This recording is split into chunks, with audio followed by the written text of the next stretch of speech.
All right, everyone. This is about operant conditioning. Yesterday, or last time, we went over classical conditioning. Classical conditioning, remember, is in essence building those associations. Like with Pavlov and his dogs, getting his dogs to associate their food with a tuning fork or a bell, as people like to say. But in reality, it was a tuning fork. Operant conditioning is when you're using that association to actually begin to train a certain desired behavior in a person or an animal or something like that. And and this was originally kind of put out by B.F. Skinner. And what he believed was really this: people are influenced by rewards and punishments. And really, what the definition of a reward or punishment is for him is stimulus or event that will increase the likelihood of that behavior to be repeated. So things like social approval, money, extra privileges, doesn't really matter. Anything that will be like, hey, this will make the behavior happen again, that falls under a reward.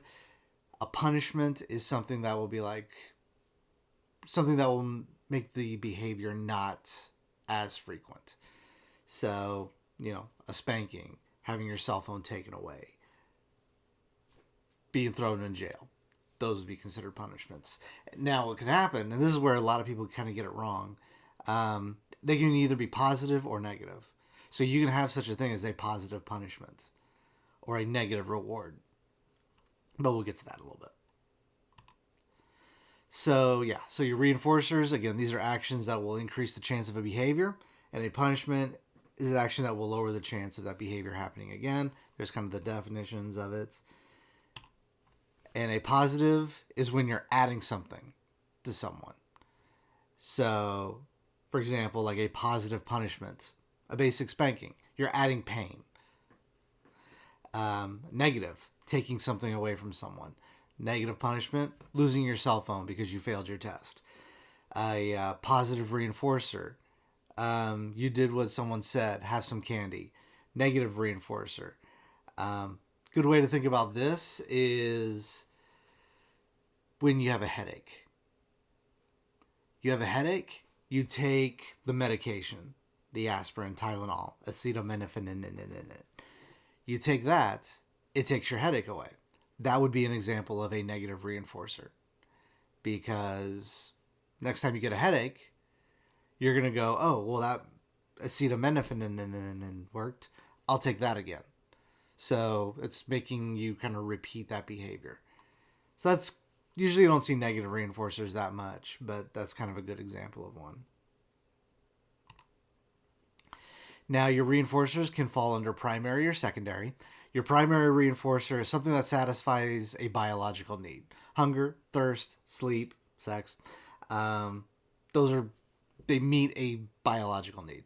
Now, what happens though is when you have what's called a satiation point.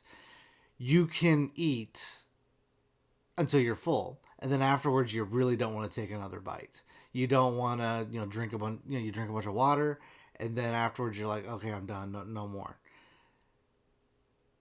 What B.F. Skinner found, was secondary reinforcers actually work better. So something that's paired with a primary reinforcer that has an acquired value or significance. Basic example of this is money. You use money to eat. You use money to drink.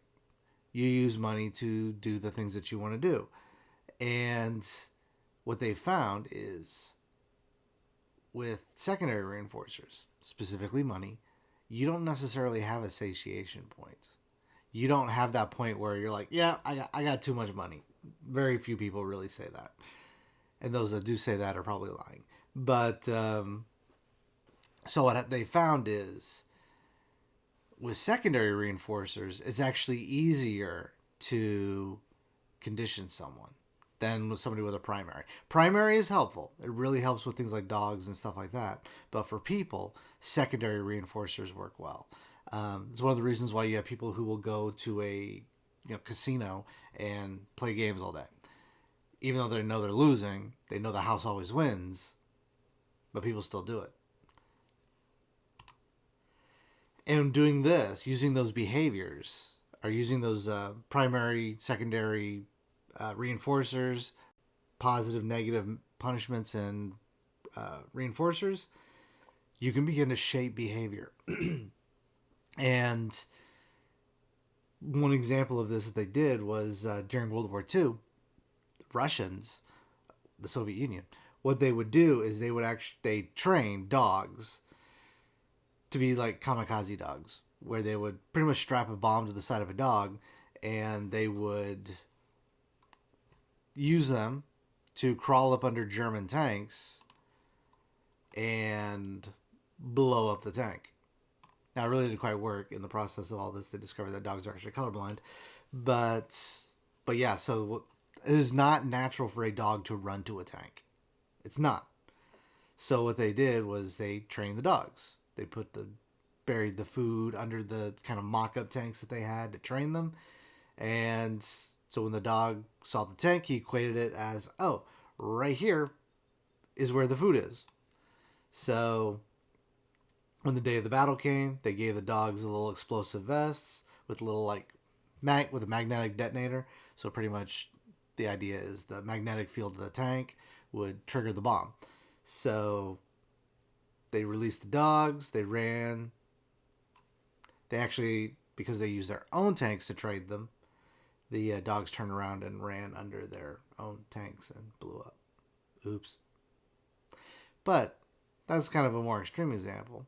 But if you've seen that episode of Ed, Ed, and Eddie with the three bandanas, or not three bandanas, three band-aids, in the end, the idea is he's going to positively punish them in order to train them to be not obnoxious to everybody else in the community.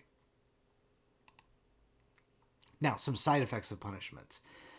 Because, again, you don't want to beat your kid all the time when they're naughty. Because what happens is there are some kind of unpleasant side effects when it comes to punishment. And we'll kind of get to this when we talk about social psychology and social learning. Because, and maybe you've heard of this, maybe you haven't, but Sesame Credit, the Chinese social credit system, it's pretty much set up in order to conform everybody's behavior without using punishments. So some negative side effects of punishments is you can have things like escape conditioning. And this is where somebody will remove unpleasant stimulus. So kind of an example. Someone hates seafood because they got sick. You try to force them to eat it, they'll gag or they'll get sick. Little kid who gets beat all the time because they're being naughty. Well, positive punishment, pain is being added. So the child is going to try to find ways to avoid getting beat. Now, they still might do the naughty things. That could be part of it. Or they'll just become better at hiding their naughty things. And so that's kind of escape conditioning. The other thing is avoidance conditioning. And this is where somebody can actually withdraw from unpleasant stimulus even before it starts. So kind of going back to the seafood, is this. They will never enter a seafood restaurant, ever. Like, even if they're going to go there and just eat a steak, they'll never go to a seafood restaurant. And this is kind of where things can kind of get a little extreme, because the person is beginning to, in essence, withdraw from social situations. And situations where there's really nothing to be afraid of, but they're still withdrawing from it because of the conditioning that they've experienced. Now, they do have some kind of schedules of reinforcements. And so when are you going to reinforce that behavior? When are you going to punish that behavior? That type of stuff. There's kind of one way. There's a fixed ratio. Depends on a specific quantity of responses. So, like, for example, every time you do something, every second time you do something, every third time you do something, that would be a fixed ratio. A variable ratio is no set amount. It's random. Think of it like a slot machine. This way is actually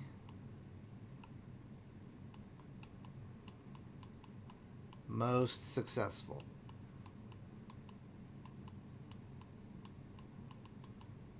This is actually the most successful way of doing it, to actually reinforce a behavior, like a slot machine. That's actually one of the reasons why, um, you know, gambling addiction can be such a pernicious thing, because it's a variable. You don't know. You may lose this time. You may win big next time. You may win a little bit next time. So it's that kind of uncertainty, and for lack of a better term, the dopamine hit that comes from it, that that pretty much makes gambling so addictive. Then you get your fixed interval. First response after a specified time. Best way to think about this is cramming for a test. Like whenever somebody sits in the cramming for a test, and that's the one time they're going to do all the studying. That would be that. And then you got a variable interval, and pretty much this one isn't used very much because it's reinforcements the first time response are varying after varying amounts of time. So kind of the thing is this. Over time, you're going to stop doing whatever it is anyway because it's not really being reinforced. So kind of an example that's kind of kicked around sometimes is calling your friend on their phone, but you get a busy signal. You call, okay, I got a busy signal. I'll try again in 5 minutes. You try again. Okay, I got a busy signal again. I'll wait 20 minutes, 30 minutes, 40 minutes, an hour. You never call them again. And that's one of the reasons why variable intervals aren't necessarily used that much. Because it's you kind of need something to reinforce it, and with variable interval, it can space out too much to where in the end you're not really reinforcing the behavior anymore.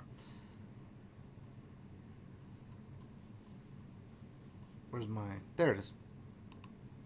So kind of some self-analysis, something to think about. Think about you. Think of a time when you were positively reinforced, negatively reinforced, positively punished, or negatively punished. And what was the person trying to accomplish with these situations? So, like, what were they trying to... how were they trying to shape your behavior? Or even your thoughts? So this, again, just something to think about. Because, again, this stuff is happening to us all the time. We just don't necessarily realize it. Especially if you're a gamer. Like, gaming today is actually set up to be addictive. And so, again, just something to really think about. There's actually a video that I'll post in the comment section. It's from a TV show, or not TV show, internet channel called Extra Credits, where they talk about gaming and stuff like that. And they have one where they actually do a dive into operant conditioning and how it has been used in video games. And yeah, I'll just leave that for there. Aside from that, I will see you next time. I'm out.